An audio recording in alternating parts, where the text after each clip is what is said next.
بمناسبة الذكرى الستينية المخلدة لعيد النصر المصادف ل19 مارس من كل عام، تحتفي جامعة خميس مليانة الشهيد الجلالي بنعامة لولاية عين الدفلة بيومها الوطني رفقة رئيس المجلس الإسلامي الأعلى أبو عبد الله غلام الله، إلى جانب رئيس الرابطة الوطنية للزاوية السيد قادري إسماعيل، إضافة إلى السفير جنوب إفريقيا السيد ليسيدي ماستيلا، وذلك بعد زيارة التي أجريت إلى مصنع المتحف للأمير عبد القادر للتعريف بمنطقة مليانة التاريخية. بخيراته أدعو المولى سبحانه تبارك وتعالى أن يحفظ البلاد والعباد، وأن يحفظ الجزائر، وأن يمنعها من كل أذى ومن كل مكروه.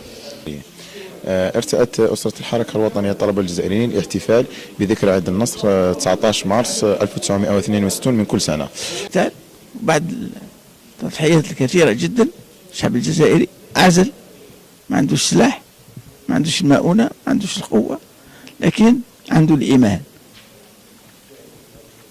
وباش خلص الجزائريين الاستقلال تاعهم خلصوه بالأنفس، مش بالدراهم، مش بالسلاح، بالأنفس، الناس اللي ماتوا.